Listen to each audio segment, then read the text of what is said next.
JSX components बनाने के लिए इस्तेमाल हुआ है, जिसमें जावास्क्रिप्ट के साथ HTML रखा गया है, और जब भी हम उसको एडिट करते हैं तो वही वाला पार्ट वर्चुअल डोम अपडेट कर देता है।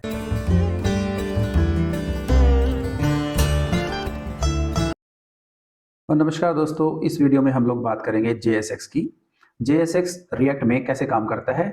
JSX में 3 चीजें हम लोग डिस्कस करेंगे। What is this, why this is required and how this is working. चलिए सबसे पहले बात करेंगे ये क्या चीज है। पुराने स्टाइल की अगर हम बात करें तो हम लोग अपना कोड जो है, जिसमें हम कंटेंट रखते थे वो HTML में रखते थे। CSS के अंदर दोस्तों हम लोग स्टाइलिंग करते थे, और जावास्क्रिप्ट के अंदर हम लोग अपना कोड रखते थे, मतलब बिजनेस लॉजिक रखते थे, और जो इसे डायनेमिक बनाता था। अब बात करते हैं कि JSX एक्चुअली जब हम HTML कोड को जावास्क्रिप्ट के साथ मिला देते हैं उसे हम JSX बोलते हैं।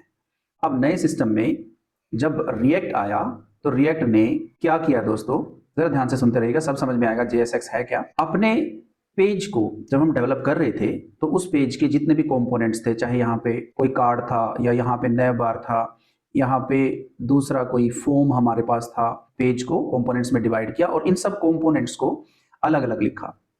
और ये जो कंपोनेंट बने इसमें फंक्शंस के साथ इनको लिखा गया। जैसे कि मैं कहूँ यहाँ पे कोई फंक्शन है मेरे पास और इसका नाम है कंपोनेंट, तो यहाँ पे हम लोग इस तरीके से रिटर्न कर सकते हैं कोई भी चीज फंक्शन के अंदर। और यहाँ पे इस रिटर्न स्टेटमेंट के अंदर मैं अगर HTML घुसा दूं जो इस कंपोनेंट का HTML है, तो ये पूरा का पूरा पार्ट जो फंक्शन है वो जावास्क्रिप्ट में लिखा गया है। इसके बीच में मैंने HTML घुसा दिया और इसको सेव कर दिया दोस्तों JSX से, component.jsx। तो ये फाइलें JSX फाइलें हैं। एक्चुअली JS तो जावास्क्रिप्ट हो गया और X का मतलब हो गया एक्सटेंशन टू जावास्क्रिप्ट। अब हम लोगों को एक अपॉर्चुनिटी मिली कि हम लोग जावास्क्रिप्ट के अंदर HTML लिख सकते हैं। ठीक है दोस्तों, एक्चुअली इसका फायदा क्या था, क्यों ये आया, तो इसके बारे में जरा और बात करते हैं। एक्चुअली जब भी हम एक कंपोनेंट बनाते हैं और उस कंपोनेंट के अंदर उसकी JSX फाइल के अंदर कुछ भी एडिट करते हैं यहाँ पे, तो इसका मतलब क्या है, हम इसको अपडेट कर रहे हैं। और जावास्क्रिप्ट के साथ जब ये चीज अपडेट होती है तो वर्चुअल डोम बनता है दोस्तों। अब मैंने पुराने वाले वीडियोस में इसका जिक्र किया है, वर्चुअल डोम क्या है वहां जाके आप जरूर समझ लें इसको। तो वर्चुअल डोम क्या करता है, जो पार्ट हमारा अपडेट होता है उसी को री-रेंडर कर देता है।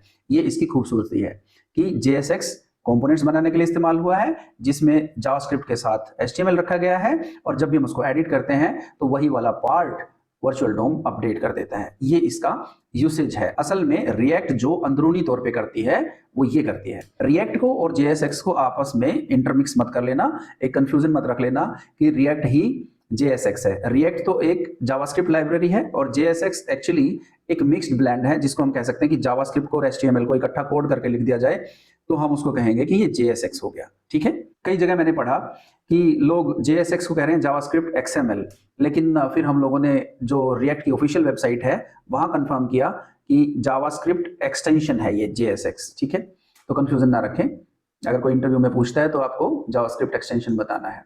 आइए देखते हैं इसको कि करते कैसे हैं दोस्तों। हम लोग सबसे पहले न्यू विंडो में हम लोग फोल्डर ओपन करते हैं, ओपन फोल्डर, और यहाँ पे हम लोग कहेंगे npm create with @latest। यहाँ पे मैं कुछ भी नाम दे दूंगा। उसके बाद रिएक्ट हम सेलेक्ट कर लेंगे, जावास्क्रिप्ट, और फिर हम लोग डिफॉल्ट चीज़ों पे चलेंगे, एंटर करेंगे, और यहाँ पे मेरे पास ऐप बनके तैयार हो गई। सोर्स में मैं जाऊँगा, सोर्स में एक नया कंपोनेंट हम लोग यहाँ पे क्रिएट करने वाले हैं दोस्तों। तो सोर्स के अंदर ही मैं यहाँ पे एक नई फाइल बना लूंगा और यहाँ कहूँगा माई component .jsx। तो दोस्तों यहाँ पे माई कंपोनेंट को मैं बना सकता हूँ एक फंक्शन की फॉर्म में। ध्यान से देखिएगा, मैं यहाँ पे कहता हूँ कि एक फंक्शन मैंने बना लिया, तो फंक्शन का नेम हम रखेंगे दोस्तों, जो मेरे कंपोनेंट का नाम है माई component, और यहाँ पे पैरामीटर्स अभी के लिए हम कुछ नहीं दे रहे, और इसे हम कहेंगे एक्सपोर्ट डिफॉल्ट। तो यहाँ पे इसके अंदर हम लोग एक रिटर्न स्टेटमेंट देते हैं दोस्तों, और रिटर्न स्टेटमेंट में ये सब हम लोग करेंगे।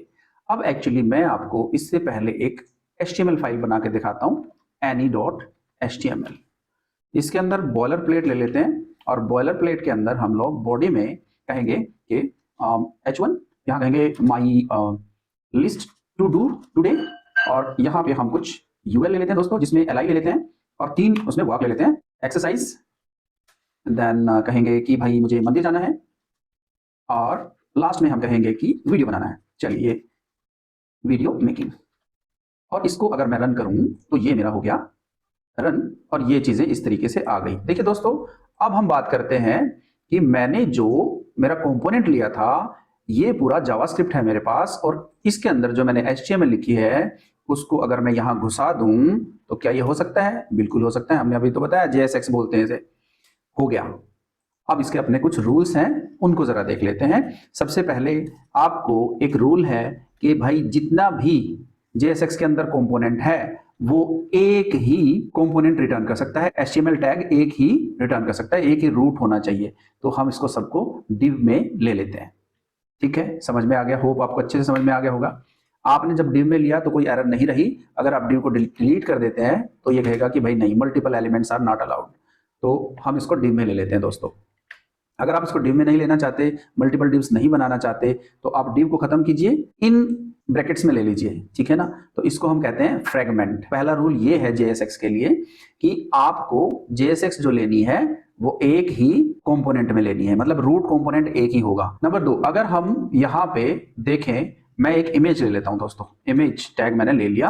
अगर सेम इमेज टैग मैं JSX के अंदर लेता हूं तो यहाँ पे इसके रूल अलग है। ये कहते हैं कि आपका टैग ऐसे ही नहीं रहना चाहिए, every tag must be closed. ठीक है, इसको क्लोज नहीं करेंगे तो it will be giving some error. ठीक है, पहला रूल मैंने बताया कि एक ही रूट कंपोनेंट रिटर्न करेगा। दूसरा रूल मैंने बताया कि every tag must be closed. और तीसरा रूल कि यहाँ पे कोई भी चीज जब हम लेते हैं तो उसको कैमल केस में लेंगे। ये कन्वेंशन है दोस्तों, रूल नहीं है, कन्वेंशन है, रिवाज है, कानून नहीं है।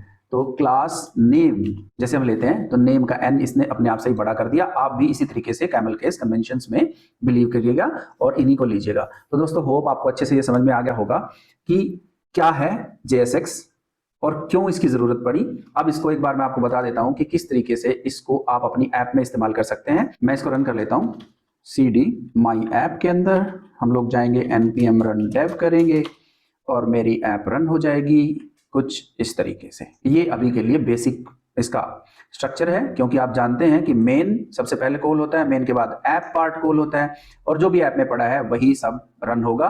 तो हम इस पार्ट को डिलीट करेंगे यहाँ पे, और यहाँ पे फिर से एक फ्रेगमेंट बनाएंगे और अपना कंपोनेंट यहाँ पे कॉल करेंगे। देखिए, जो फालतू की चीजें यहाँ रह गई हैं इनको डिलीट कर सकते हैं, और यहाँ पे हम लोग कॉल कर लेंगे माई कंपोनेंट को। ठीक है, माई कंपोनेंट को हम लोग कॉल करेंगे दोस्तों। ऊपर देखिए कॉल हो गया है। और इसको आप कैसे कॉल करते हैं, देखिए ध्यान से, आप ये स्टार्ट कीजिए, उसके बाद माई कंपोनेंट लिखिए और यहाँ पे इसको क्लोज कर दीजिए। Every tag should be closed, हमने पढ़ा था अभी। तो आप देखिए यहाँ पे ये वाला पार्ट मैंने कॉल कर लिया। तो आज के इस ट्यूटोरियल में हमने देखा कि किस तरीके से आप अपना एक कंपोनेंट बना सकते हैं, JSX लिख सकते हैं, JSX की जरूरत क्या है, कैसे ये काम करता है और क्यों JSX इसका नाम पड़ा। और दोस्तों, ये हुआ आज का ट्यूटोरियल। आप हमारी वेबसाइट satyansoftech.com पे जाके देख सकते हैं, गिटहब पे इसका आपको कोड मिलेगा। कंटेंट अच्छा है तो लाइक कीजिए, सब्सक्राइब जरूर कीजिए, दोस्तों से भी शेयर कीजिए। Have a nice time.